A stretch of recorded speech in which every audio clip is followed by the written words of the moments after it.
Whenever I'm leaving my house, there's always three things I need to remember: wallet, keys, and phone. And whenever I leave my house, I always seem to forget at least one of them. So I'm building this tray to hopefully solve this issue. And I thought this was going to be an easy build, but mistakes were definitely made.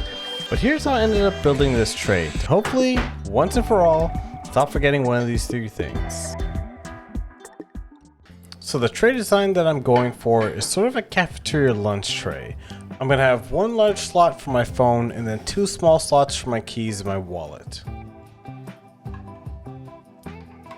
All the cuts I'm going to be making is done by my plunge router, and what I'm going to be doing is just putting a straight edge next to all the lines and then going down with my plunge router until I get all four corners squared out.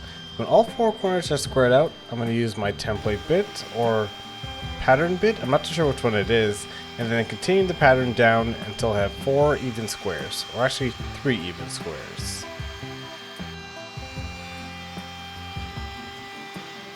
So this is actually my second time trying to make a tray. The first time I made it out of scrap wood, and it actually didn't turn out very well. Luckily I learned from that mistake, and I was hopefully able to get straighter lines this time. And if you do have an attachment for the plunge router that gets rid of all the sawdust, let me know, because it definitely makes a lot of sawdust. Not having to vacuum up after each cut and each pass saves a lot of time, so let me know if you got something down in the comments that will help me out with it.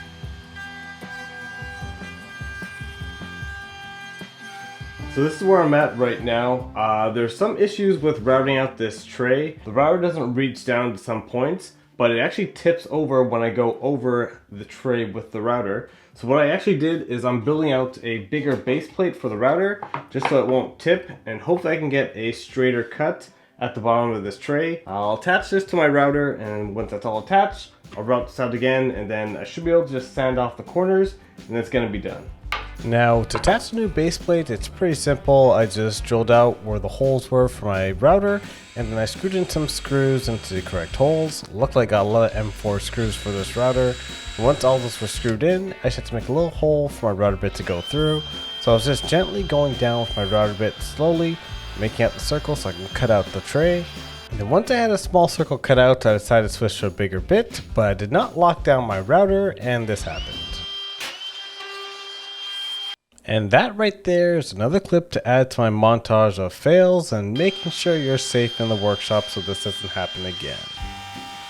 Once that issue was fixed, now all I have to do is just use this new base plate to finish routing out the channels, and I did not leave a space for chips to fly out, so it's actually staying under the wood. I'll probably fix this in the future, but for right now I'll get it done. As you can tell, there's a bunch of burning because my router bits are very dull.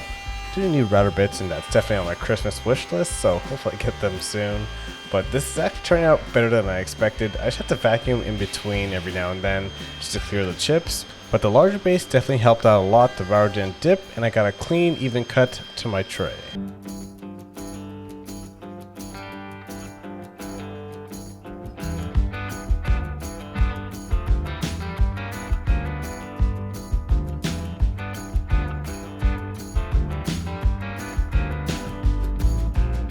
The board is now sanded up to 180 grit, and I got these triangle pyramids for finishing, which, oh my god, they're amazing. And right now I'm just popping the grain of the wood and then sanding it down after, just so when I put on the finish it stays nice and smooth.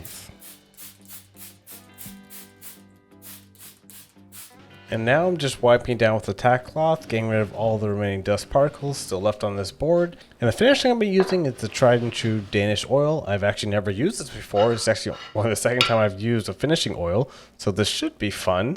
And I saw the Wood Whispering channel, and he just puts a little bit on and rubs it in with a shop towel. So that's what I'm going to do to try it out for the first time. If you have any other applicating methods, let me know down in the comments. I'm pretty curious to learn. But I think it turned out well by doing this method for me, and I might try a new one the next time. Who knows? And the can says let it sit for about 8 minutes and then wipe it off, so I'm just taking a clean dry cloth and wiping off all the excess I have on it now. And if I wanted to put some more coats on it, I could, but it's looking amazing right now. And now I can go to the cafeteria and get put my phone, keys, and wallet on this nice pine portable tray.